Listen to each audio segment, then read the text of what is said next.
Alright, I had my fun with that Splatoon 3 meme. But now, it's time for the good stuff. I've yet to compile my thoughts and opinions on the Splatoon 3 Direct, and I'm kinda ashamed I didn't sooner, 'cause there's a lot to go over. And yes, I know I said a while ago that I wanted to cover all the Splatoon 3 news I missed so far, but that was just the gear brands, some new main and special weapon models, and the new stages. Besides, the new stages were brought up again in the Splatoon 3 Direct anyway.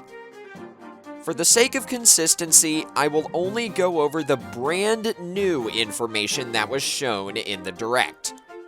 There was also some info on the Splatoon 3 website, splatoon.nintendo.com, that was left out of the Direct, so I'll be including that too. I'll be sure to edit in some kind of indicator to let you guys know where I got the info on whatever the current topic is. Anyways, with that being said, let's begin. Let's start with the new stage, Hagglefish Market. We didn't really get a good look at the stage, so I can't exactly form a solid opinion on it, but it does look pretty fun. I do know, however, that 3 stages from the past 2 games have been confirmed to return: Hammerhead Bridge, Mahi Mahi Resort, and Flounder Heights. Mahi Mahi Resort doesn't look that different to me, if I'm being honest, but it does look like Hammerhead Bridge has had its terrain changed at least a little bit. We'll have to see what's happened with Flounder Heights, I guess. And apparently there's also going to be a brand new stage based on ancient Egypt in a later update. I wonder what that one's going to be like. Now for the new weapons. We've already seen the Tri-Stringer in action a little bit, but it does look like it's able to shoot at a pretty quick pace, even when it's not fully charged. We've also been introduced to a brand new weapon class, Splatanas. You're able to attack from a distance by flinging it horizontally, or you can attack up close with a charged vertical slash. There are only 2 Splatanas that we know of right now: the Splatana Wiper, which is your box standard one, and the Splatana Stamper, which, from what I gathered, appears to be a Dynamo Roller-esque variant of the Splatana Wiper. Now, quick aside, I'd like to point out that in my 5 new weapons I want to see in Splatoon 3 video, one of the first weapons I thought of was an ink sword. So I'd like to imagine that the video got vindicated in some way, shape, or form. I guess we'll have to see how the Splatanas perform, but you know what I mean, right? Anyway, moving on. 3 new specials were revealed during the Direct. The Tacticooler gives your team a speed boost, and luckily there's 4 boosts in the Tacticooler, 1 per teammate.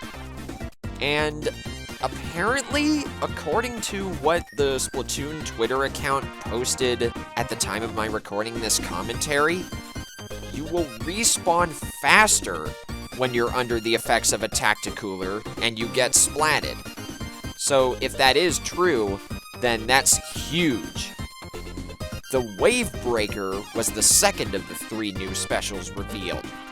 It's essentially a version of the minigame Makin' Waves from Mario Party 3. You have to jump to avoid the waves that the special produces, otherwise you'll get marked and take damage.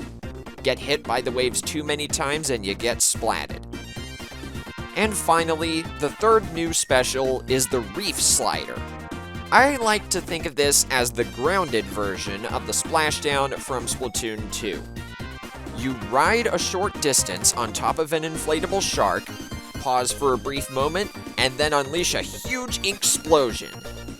And from what I was able to see in the Direct, the Inkling that was riding on top of the Reef Slider didn't take any damage at all from enemy shots. So if it's true that you do get invincibility when using the Reef Slider, that's gonna be broken as heck. There are also some returning specials from Splatoon 2. The Inkjet, Inkstorm, Ultra Stamp, Booyah Bomb, and the Tentamissiles. Yep, everyone's least favorite special from Splatoon 2 is back. Although, to be perfectly honest, I kinda like the Tentamissiles. I've heard a lot of people say missiles are pretty easy to spam right now, so maybe they could find some kind of way to nerf how fast you can use the Tentamissiles without hurting its overall power. Now let's move on to the shops. You've still got your standard headgear, clothing, and shoe shops, run by an array of crazy new shopkeepers. And, of course, Ammo Nights is back. But this time, weapons are now purchased with Sheldon licenses once you unlock them at the proper level. It costs 1 license to get 1 weapon. However, you can use more than 1 Sheldon license to unlock a weapon early. And here's the big kicker. If you have save data for Splatoon 2, you will get 3 golden Sheldon licenses that'll let you get 1 of any kind of weapon right away. There is a 5th shop that I haven't brought up yet, but more on that one later, because there's a lot to go over in just that shop alone. Right, now what's next? Oh yeah, there are 2 new gear abilities. Intensify Action improves the speed of the Squid Roll and Squid Surge moves, and Sub-Resistance Up grants reduction to the effects of any enemy sub-weapon. So, for example, you'll take less damage from bombs, suffer from the effects of Toxic Mist for less time, or be marked with a point sensor for a shorter amount of time. And according to what I found on the website, Main Power Up and Bomb Defense Up DX are gone. Those are the abilities that got replaced. So, it's safe to assume that all the other abilities from Splatoon 2 will be returning. And speaking of gear abilities, you can now change the main ability on your gear manually. But you do need a pretty hefty amount of chunks to do that. Luckily, you can still earn ability chunks from your gear even when the slots are full. That's no longer just locked behind the Splatfest tee. Oh, and one more thing. Why the heck is Merch an angsty teen now? He grew up in 5 years, but none of the Inklings and Octolings did? Ugh, I just can't wrap my brain around that, man. And to wrap up this whole weapons and gear side of things, you can now make your own loadouts.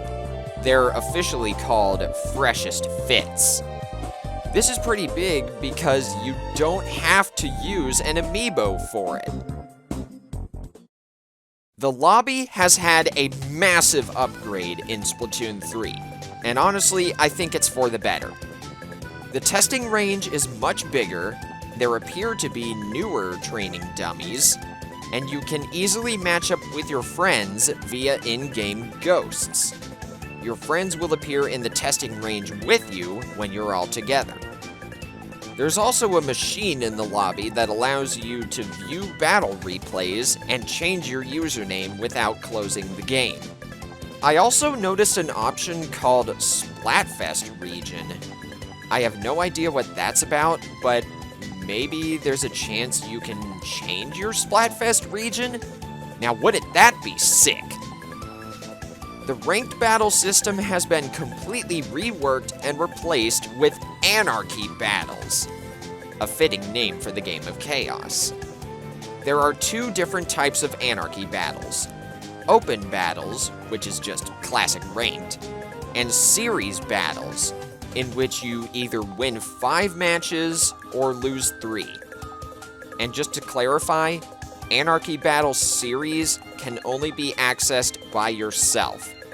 You have to go to Open Anarchy Battles in order to team up with your friends. The 4 ranked modes from Splatoon 2 have been confirmed to return, and the biggest change of all of them is that Rainmaker now has checkpoints. Oh, and one more thing. If you have save data for Splatoon 2, you'll be able to participate in Anarchy Battles right away. Okay, remember how I said earlier there was a 5th shop I hadn't brought up yet? Well, here it is. Welcome to Hotlantis. It's run by Harmony, whom you may recognize as the leader of the Chirpy Chips band. This is the first time a band member from the Splatoon series has had their own in-game model. Now, Hotlantis offers all sorts of stickers, toys, figurines, plushes, the works. It's a general store, according to the Splatoon 3 Direct. But where does all that go? Right here, in your very own customizable locker. It's no apartment, but hey, it's the next best thing, right? You still get some kind of customizable base. The locker room is located right next to the lobby. And apparently, according to the Splatoon 3 website, if you use one weapon a bunch of times, you're able to get a copy of it for your locker as well. Hotlantis also offers something new, a catalog. This catalog will be updated for 2 years after the game comes out, and it offers all sorts of exclusive gear for your locker, special emotes for your character that you can use at the end of battles, and something else I haven't brought up yet. Backgrounds for splash tags. Whenever you begin a battle, splash tags are shown off during the flyover of the map. You can customize your splash tag with your own background, badges, and even nicknames. Backgrounds for your splash tag can be purchased from Hotlantis, and you get various badges for weapon proficiency. And I still haven't found out any information on how you get different splash tag nicknames. I guess we'll find out when the game releases. There's a brand new side mode in Splatoon 3 in the form of TABLETURF Battle. You collect various cards and use them to secure more of the board than your opponent. The shape you get on the board is based on the card. And according to the Direct, there appears to be some sort of special attack mechanic, but to be honest, I couldn't really tell how it worked. I will say, TABLETURF Battle does look really fun. Going back to the topic of huge reworks, Salmon Run is completely different. For starters, the Grisco building now has its own training room, complete with fake golden eggs. Besides that, there are 2 new boss salmonids. The Slammin' Lid spawns chums from the air and protects them with a big bubbler-style weapon. If you try to get too close to it, it'll crash down upon you. However, your teammates are able to climb on top of the Slammin' Lid and destroy the salmonid that way. The second new boss salmonid is called the Big Shot, and it fires what are essentially wave-breaker projectiles. Now, this may not be true, but I think you can use its cannon to launch your golden eggs to the basket after you defeat it. So if that does end up being true, then that's going to be amazing. Some more info on the mysterious King's Salmonid was also revealed during the Direct.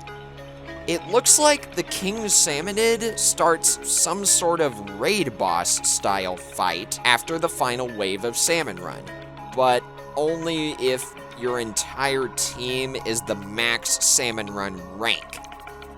If you lose the battle, it won't count against your run, so no need to worry about that. But as for the King Salmonid fight itself, you have to launch your golden eggs at it to attack it. I wonder how easily people are going to be able to speedrun the fight against the King Salmonid when it first comes out. There's also going to be some sort of rare Salmon Run event called Big Run, where Salmonids invade multiplayer maps. And when Big Run occurs, the map they're invading will be drastically changed. So, I can only imagine how stressful that's going to be. We did get a little bit of story mode gameplay in the Splatoon 3 Direct, and I gotta say, I'm way more excited for it now. It looks like there will be puzzles of some sort, like in the Splatoon 2 Octo expansion, and Alterna looks a lot nicer now compared to what we saw in the September 2021 Direct. And I was able to locate what looked like a splashdown icon during the story mode section, so maybe that could be single-player exclusive? Now for the more minor changes. The mailbox now allows vertical drawings, the camera in photo mode appears to be way more free, and you might be able to send your photos right to your phone. You can use the photos you take in photo mode in your locker. Recon mode now lasts 1 hour regardless of the battle mode, and any stage is accessible. Food and drink items might be able to affect your whole team. The landmark feature in Splatnet has been replaced with Krusty Sean's Wander Crust. And there will be 3 new Splatoon 3 amiibo that are functionally identical to the Splatoon 2 amiibo. There have also been confirmations of new weapons, new stages, the return of X-Rank and League battles, and large-scale paid DLC. I don't know what they mean by large-scale, but apparently Off the Hook may have something to do with it. I honestly can't wait for that, even if it takes a few years for it to come out. And last but certainly not least, the 2 biggest topics. We are getting 3 new idols in Splatoon 3. Their names are Fry, Shiver, and Big Man. They formed the group Deep Cut. I really like all of them, but I gotta say, I like Shiver the most. Sorry, everyone out there who enjoys Big Man. And on the note of Deep Cut, you can finally skip the news. Or, at the very least, tune it out. It'll still play in the top left corner of the game. But still, that's huge! Now for the final topic, the Splatfests. There are 3 teams this time instead of 2.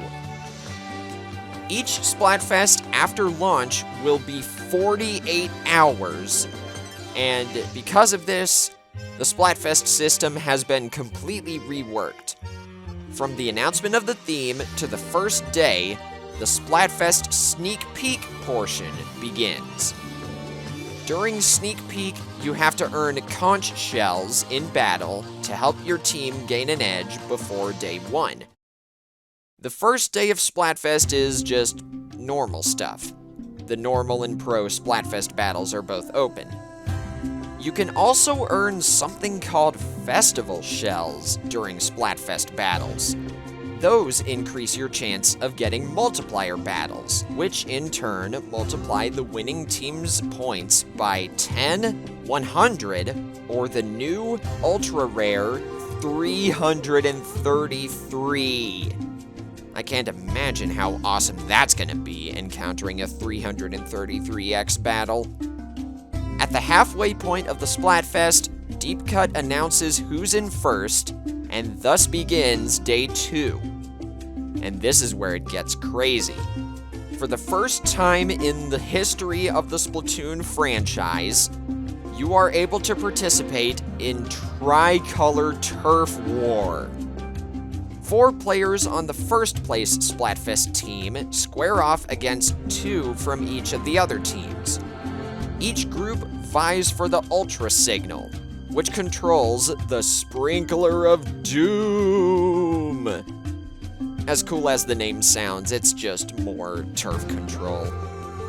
You are able to splat your opponents while they're trying to activate the Ultra Signal, but if you're trying to activate it, you will not be able to move. Think of the Super Flag item from Super Smash Bros. Ultimate. And finally, Splatfest results are determined by the total number of votes for each team, the number of conch shells earned in the sneak peek portion, and the total clout for each team in all types of Splatfest battles across both days. So yeah, like I said, there's a lot of new stuff coming in Splatoon 3. And I am super excited for all of it. This is really making Splatoon 3 feel like its own. Look at that shrimpy worrywart, man. He's so excited, it's like he can't sit still. Let me tell ya, life's too short to constantly worry about little stuff. Save your energy for the big stuff, man. And just go with the flow.